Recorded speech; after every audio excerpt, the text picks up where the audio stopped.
Taiwan is bursting with heaps of fun places to explore. Join me, Amber Hatfield, as I hit up travel hotspots, soak up some culture, and hunt down hidden gems. Let's go! I'm here with Ching-en. Hello. And we are going to chat a little bit about our experience of our trip to Taitung, which we took a couple of weeks ago. Right. And we went there for a very special reason, but we also did a lot of other things on the way as well. And we want to talk a little bit about getting to Taitung on the east coast of Taiwan, how to get there, how to travel around, and what are some of the things that we did and saw, and also the big finale, which was the Taitung 2024 International Balloon Festival. Ching-en booked our trip.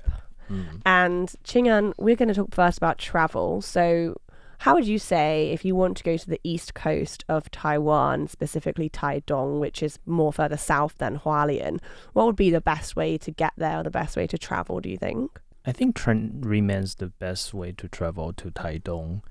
Of course, you can take the airplane, and it's quickest way, like from door to door. It only takes less than 1 hour. Yeah, but train is still the best way. Because what's most interesting about train travel is that you get to see the change of landscape.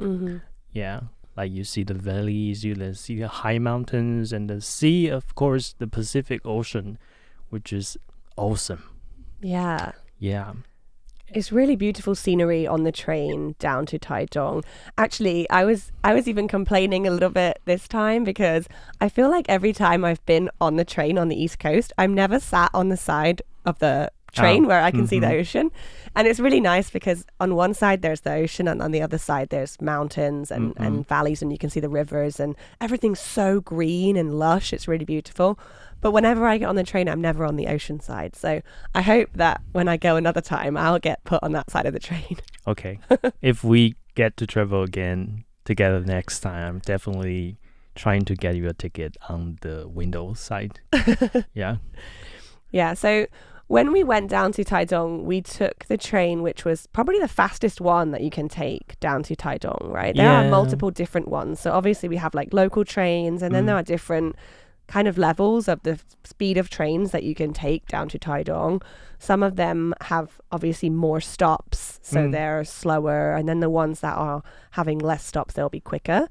Because if you go from Taipei to Taitung, it will usually take more than 4 hours. But that train, there are a few trains which would stop just like 3 or 4 stations on the way to Taitung. So we got the train down to Taitung, and then when we got there, we decided we're going to rent scooters. Yeah, scooters. There's actually a lot of scooters that you can rent around the Taitung station when you get out. So I guess you can just choose any place that you feel attracted to. And we rented 2 scooters because we had quite a lot of stuff we wanted to take. So we got 1 each. Too many equipment. Yeah. Yeah, when there's plenty of places to rent scooters from. So if you want to rent a scooter, you do have to take your license, of course. And so this time we rented 2 scooters. I forgot my license. But we were still allowed to rent 2 scooters. Because you were guaranteed. Yeah, I was the guarantor with my license. And I rented one which was kind of cool. It was still a Kimco scooter, but it looks a little bit more like a Vespa style scooter. So it's got a bigger seat and also more space for your legs. And it's slightly more high powered. And that was more comfortable for me because I'm kind of tall. So it's nice to have more space where my knees can go. And it's also got a bigger pocket under the seat where you can put more stuff. So we had plenty of space. And we drove right into Taitung City. And when we got there, we started eating. Yeah, that's the best. I mean, that's a very important part of your trip. Especially in Taiwan, when people travel, eating is like a really big part of it. Finding like yummy food or like a good restaurant or something good to eat. So we started with a sashimi. Yes. That's the raw fish slices.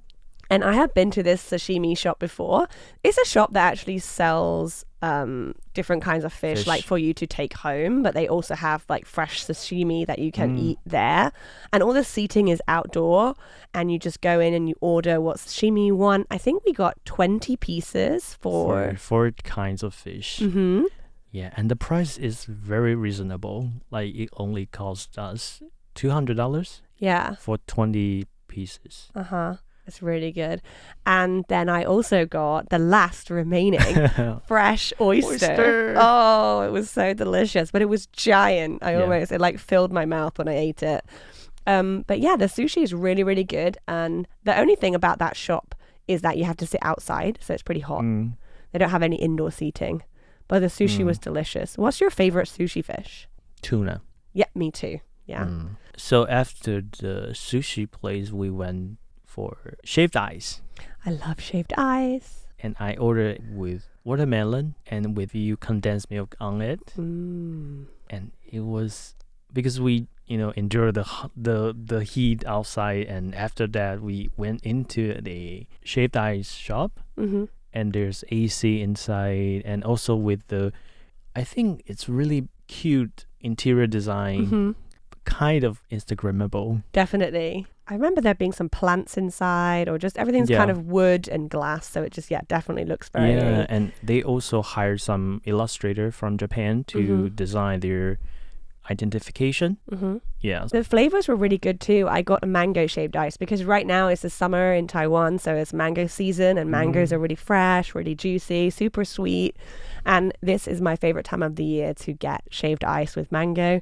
So that's what I ordered. They also have other things. They had a really cool one, which was another melon, and they even serve it in the melon itself. Melon as a bowl. Yeah.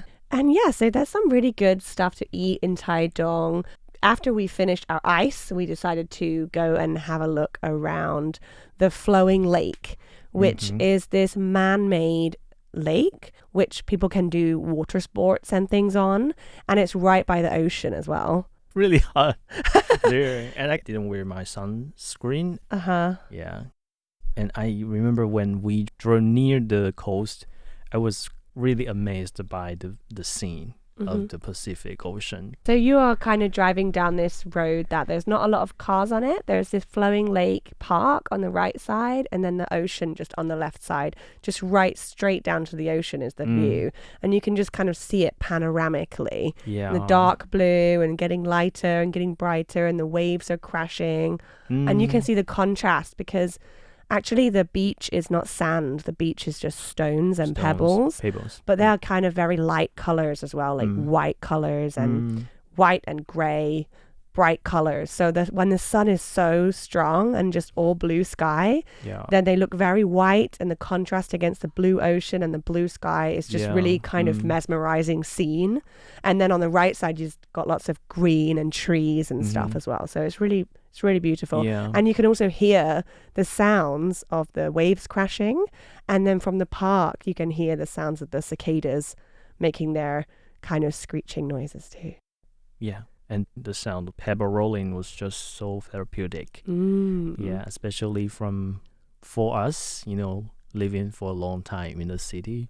I don't know, it's really relaxing for me. Yeah, it just instantly relaxes you. There's something about the ocean, I feel like. Something about being near to it, its power and its vastness. And then you can just sit and watch it, and it's just quiet, and there's not really a lot of people around. You can slow down. You can enjoy it, listen to it, and just take a breath. Let's talk a little bit about how we took our journey from the flowing lake round to Luye, which was where we wanted to stay. We rode the scooter from Taitung all the way. There are 2 main roads where leads you from Taitung to Luye, but we took the road on the mountainside, and it was quite of how do you say that? Winding. For me, it's kind of dangerous. I feel dangerous. Yeah. So you need to be very careful. Even the road is pretty wide. I mean, wider than what you normally see in the city. But still, you have to be cautious. As we're coming up to Luye, Ching-en and I went to the 7-Eleven for a little pit stop. And I was very excited because that's where I found some of the merchandise for the balloon festival, which you can buy. And they had hats, like bucket hats, and they had shirts. And they also had these really cute little balloons that like can hang from the ceiling with a little basket, which I thought was super cute. I ended up buying just a key ring, a little balloon festival key ring, which I have on my keys right now. I like to buy a little souvenir or something in every place when I go, maybe like a magnet or something small, just to remind me of that time. And one thing I would just love to say is that when you're in Taiwan, they probably have this in other places, but it's actually something I only used when I was in Taiwan. You can buy these cooling wipes, which I love, in the 7-Eleven. And basically when you're super hot or sweaty, you buy these little packet of wipes. They almost look like wet wipes, but they are not wet wipes. They are cooling wipes. So you wipe them on your skin, and they must have a lot of chemicals or something. I don't know how they work, but they can reduce your body temperature, like surface body temperature, by 10 degrees or something, and you feel all cool and shivery and very refreshed.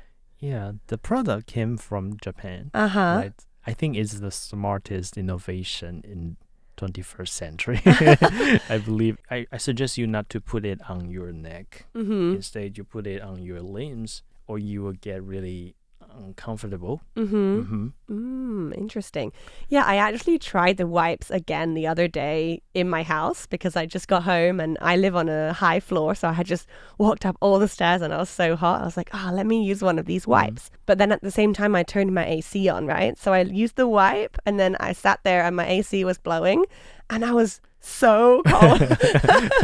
I was so cold and I had all my hairs were standing on end and I felt kind of weird. So yeah, I think when you use it, you're still in a hot place. If you use it in a cold place, you'll get really, really cold very fast. But that's what I usually do after I go home every day. Oh, really? Yeah, just to cool down immediately. Yeah. Okay. I want to explain or introduce our B&B that we stayed in Luye. So we went to Luye because we were going to the Balloon Festival, the 2024 Balloon Festival, and that is in Luye Highland.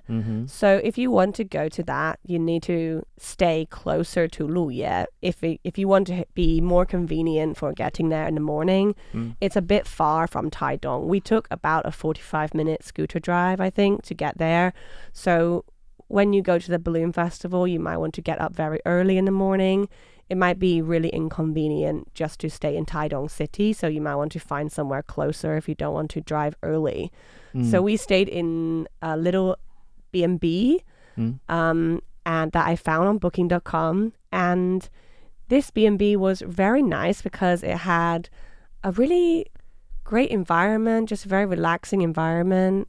Around the surroundings, there are not a lot of people or cars. There's not a lot of noise. It's very quiet. And they also have tea. Yeah, tea. Luye is kind of famous for their tea. It's called red oolong. As far as I learned from the website of Agricultural Ministry, they only started to kind of produce or cultivate this kind of tea only like 50 years ago. Okay. And Luye used to be a small village, which the main produce was pineapple and sugarcane, and they started to transform it into a tea village. So as we arrived at the B&B, we saw they offer the tea leaves so we can brew in our room. And also there are tea sets. It's quite complete tea sets where you can brew your tea. And we sat down to discuss our plan the next day, and I boiled the water and brewed the tea. And I remember you were not really interested in the tea, but as you drank the tea, you tasted and you were kind of amazed by the taste. You were very excited about the tea part. I know you're interested in tea and tea culture and stuff like that. So we got that place and it also offers you to brew the tea. But myself, I'm not really a big tea drinker or a massive tea person, and I normally drink cold things. So normally on a hot day, I'm not really attracted to drinking a hot tea. But once we got in that room and sat down and you brewed the tea and I tasted it, I remember just thinking, wow, this is actually really refreshing. Even though it's hot, it's like, yeah, it's kind of a sweet flavor, a very interesting flavor that I feel like I haven't really tasted before. So I just wanted to keep drinking more. I kept saying, Ching-en, can I have some more? Can I have some more? So yeah, I really liked it. It was very enjoyable. Yeah.